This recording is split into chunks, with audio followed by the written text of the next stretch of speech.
The mother in this reminded me a lot of the mother from I Am Mother, the 2019 version. Yeah. We'll get to same thing. We'll get to our comparisons. I promise you. I did want to talk a little bit about topical animated things, or even just films that are out right now. So Cannes Films Festival, right? Yeah. Inside Out.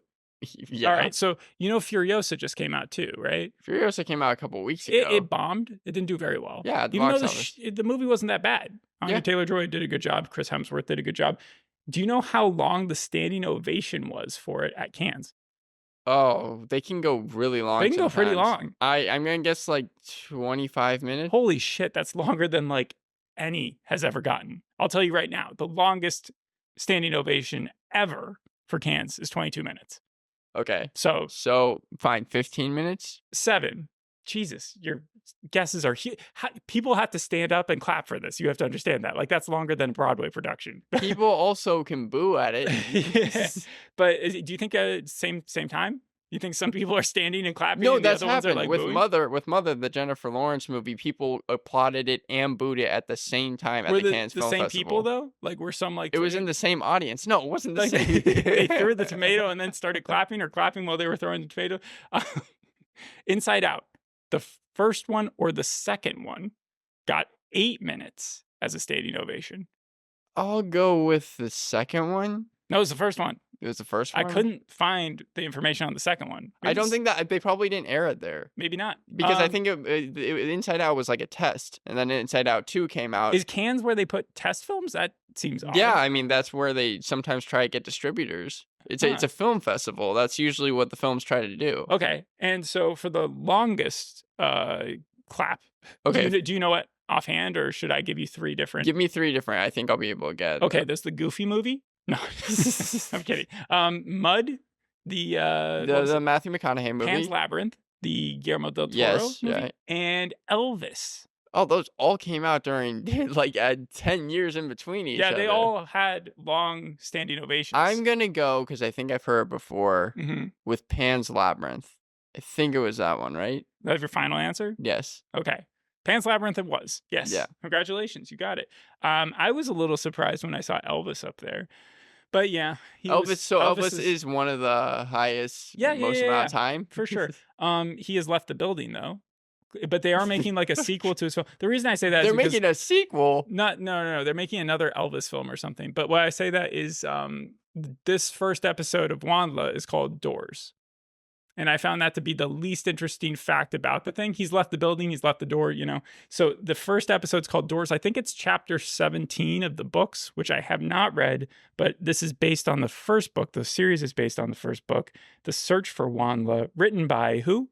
Tony DiTerlizzi. And Tony DiTerlizzi has worked on a lot of stuff before. He's done the Spiderwick Chronicles. Yep, he also had a big hand in that TV show, just like he was very involved in this one as well. Which is weird because the Spiderwick Chronicles came out on Roku. Yes, right? it's especially... And this came out on Apple, so it's completely different aisles. Apple is prestigious TV. It is trying to go after Disney right now. It's even stranger because if you remember, Spiderwick Chronicles was supposed to be on Disney, and then they had the whole series kind of canned, and then it went to Roku and it aired there. This was supposed to be kind of a big part. Skydance Animation. This was supposed to be their intro into television, and they had a big deal with Paramount, and then that kind of fell through, and then they released this on Apple TV, but then they also made a deal with Netflix, so this is actually going to be the only TV show of Skydance that's going to be released on Apple, because now everything that Skydance does is going to be for Netflix. That is interesting. I thought you were going to tell me that the first 3 episodes were going to be available on Apple, and the next 3 episodes are going to be available on Netflix, and the last one was up for whoever wins.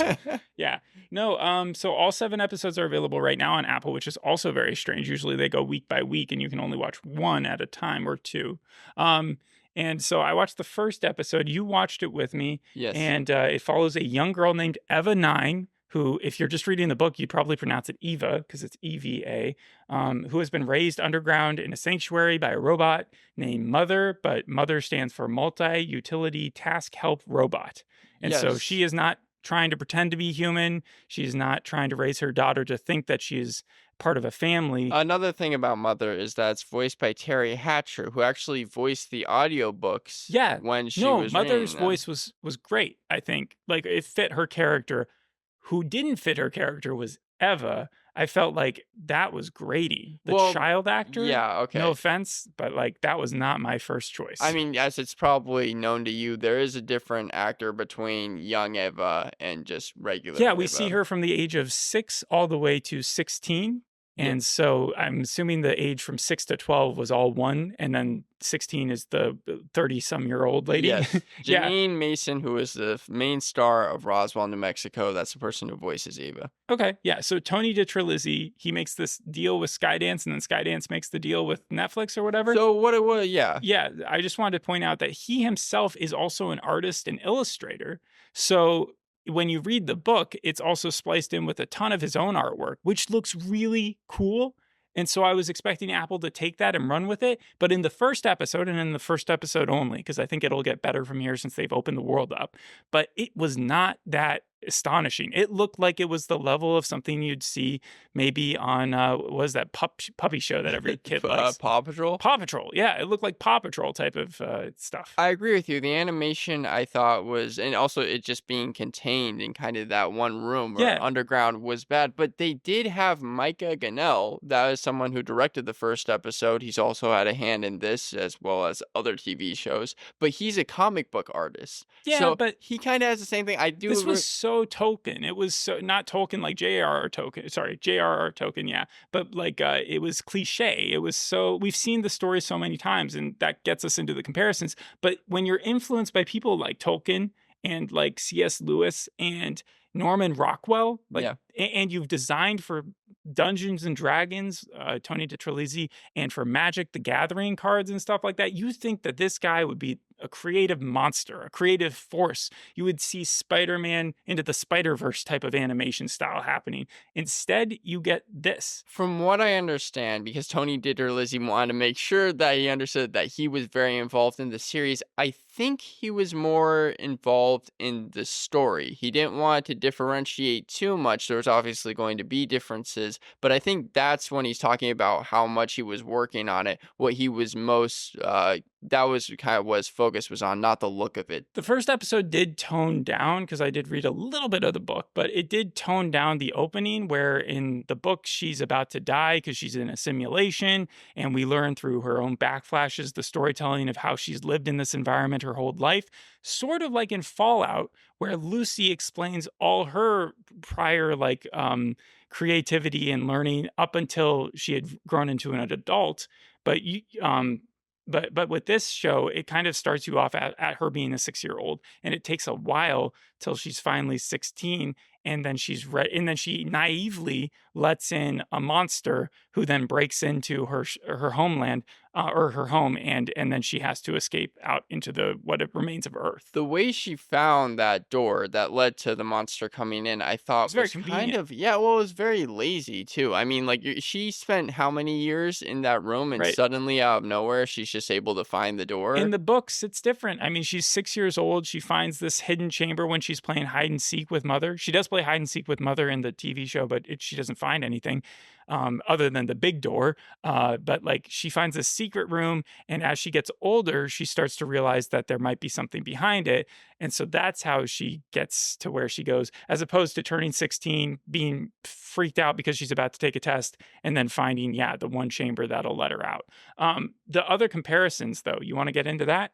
Yeah, sure, because right. this has a lot of environmentalism to it. At least that's what the book was talking about. It was trying to kind of push an environmentalist message. I thought Not in that the first episode. it was a lot like extrapolations in that way. That's at least what I got from it. I also, Apocalyptic. strangely enough, yeah, a lot of these comparisons are going to be darker than what this TV show was, because again, it's a kids show. But also Room. You want to talk about like the hide and seek part of it, Oh, wow. the fact that the kid is kind of trapped underground and isn't able to and wants to see the outside world, but also can't because of just certain situations. That's what I got, at least. No, I agree with you in that I was going to give all these other comparisons first and then get to the point of how many of these shows where a kid is raised by an AI mother father type figure where we see the kid turn out completely fine and very energetic and very in tune with their own emotions.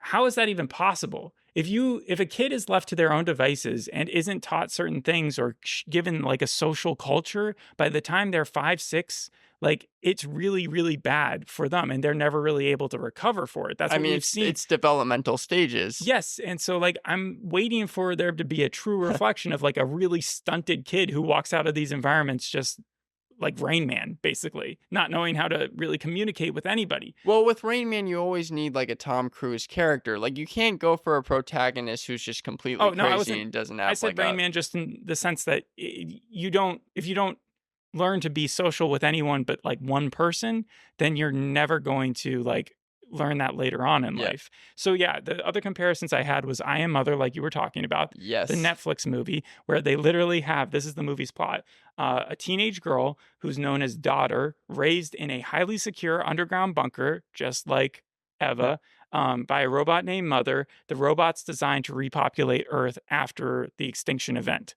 Yep. It's the same thing. Raised by wolves. You have them off planet. They're not on Earth anymore, but you have a mother and a father AI who are raising human children.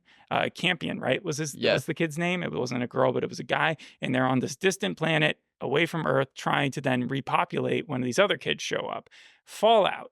You have Lucy and also a bunch of other people living in a chamber, and you kind of see the Vaults. Fallout situation or going down in there. But what ends up happening is, I think in this world, the Wondla world, they tried the Fallout scenario. It didn't work. And that's why Eva is off on her own with this singular hmm AI, right?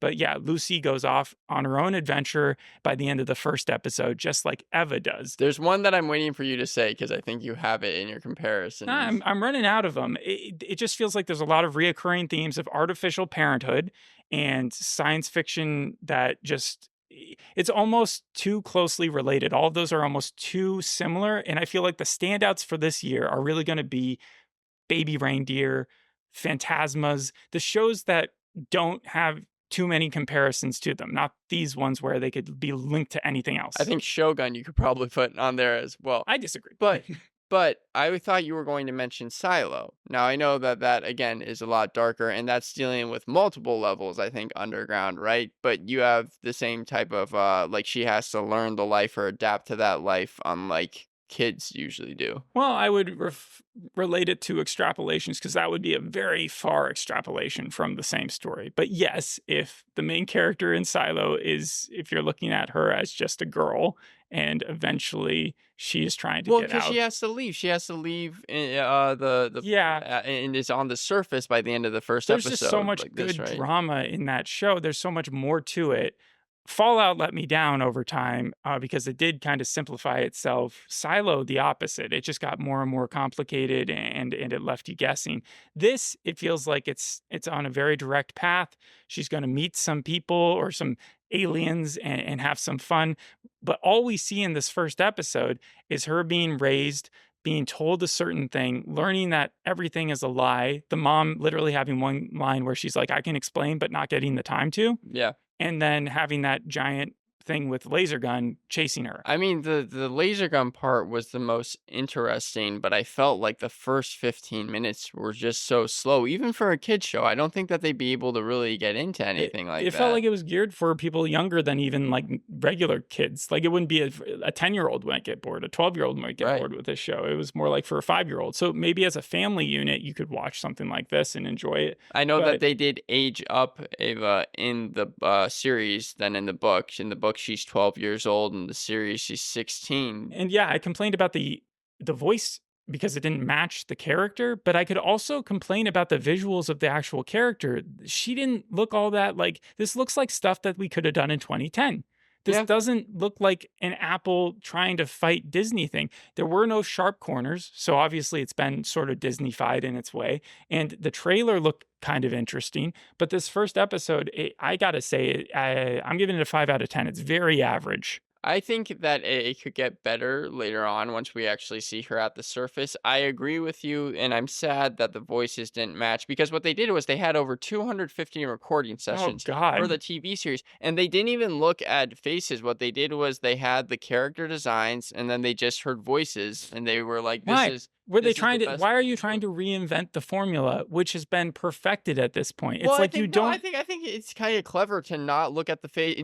What they did was they had the character faces, they heard the voices, they didn't look at the actors or actresses' voices, and they tried to match it with what they believed would come from that It character's just sounds mouth. like they're trying something new, and why bother? You have so many creative outlets to base it on, and look at how they did things, from any Pixar movie to even if you're looking at like freaking 50s Peter Pan, like or something. Like, you can look at anything and base it on that. You don't have to start anew, because then you end up you risk this, which is, again, the kid's voice was too energetic, I think, which is a problem, because usually you want that extra energy for a cartoon. It's kind of like Dora the Explorer, where her voice can get overpowering at certain points. Yeah, but you talk about the microphones and stuff, they could have just done different cuts. I don't know what they were thinking exactly. Overall though, my favorite part of this is the world possibilities. Also, if we get to see Mother again, because it's kind of ambiguous, Yeah. but I'm pretty sure she'll come back in some form, since she's an AI and The she probably ending- has her software saved somewhere else. The ending is a little bit like the ending of Portal 2, because you're out on the surface. Oh, the ending of this first episode. I Yeah. thought you were telling me the ending of the show. I was like, No. oh, don't do that. At its best, it might turn into a Lost Ollie situation. Yeah. That's what I'm hoping for, is like a heart stringer, and also I think they had some music there that was pretty famous.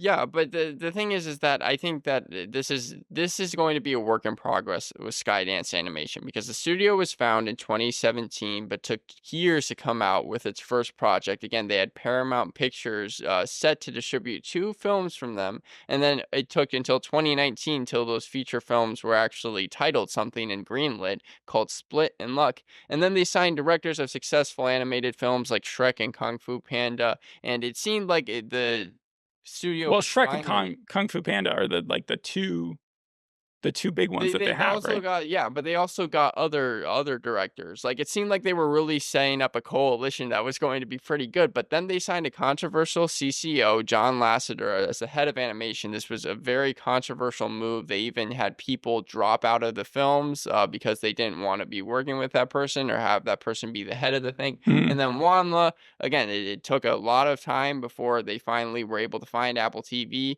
and then yeah, it just turned into this. But the reviews have been, I'd say, like, mixed to negative. Tepid. It's hard to tell, because with Rotten Tomatoes, there's not 5 tomatoes, so you don't have a Rotten Tomato score, but there's 2 Rotten, 1 tomato. It has 7.3 on IMDb. IGN gave the series a 5 out of 10 and said there may be much younger viewers who can appreciate some of the show, but for more mature kids, they'd be far better off skipping it. Mhm. I agree. Even with other TV shows that you have, I mean, and you have a lot of them on Apple Plus, even Snoopy in Space, Puppy Place, Frog and Toad. I mean, like, it seems like kind of I mean, there's so many different options you could choose. I mean, the Wanda trilogy, or the novels themselves, I think are way more interesting than Frog and Toad thing. Those were like individual one-off stories, so it is a little insulting to compare them. But at the same time, it was supposed to be Wizard of Oz mixed with Star Wars, and that's not the feeling you get at the end of this, or even during any part of it, really. This kid is kind of just a naive kid who goes through her day wanting to get out of this place that she's stuck in, and then at the end it happens, but then it's boring. It's just boring. I agree. I will push your 5 out of 10. All right. So Yeah. 5 out of 10 for both of us. But will you go see Inside Out too? Yes, I absolutely will. Because you are the market for it. You were a kid when it first came out, and now you're a full-blown adult. I hear that there's what I'm saying is, like, when you go to the theater, I've heard that there are just as many families with their young ones as there are 20s and 30-year-olds, like, hanging around with their popcorn. Thanks for listening. We'll see you in the next one. Bye. Bye.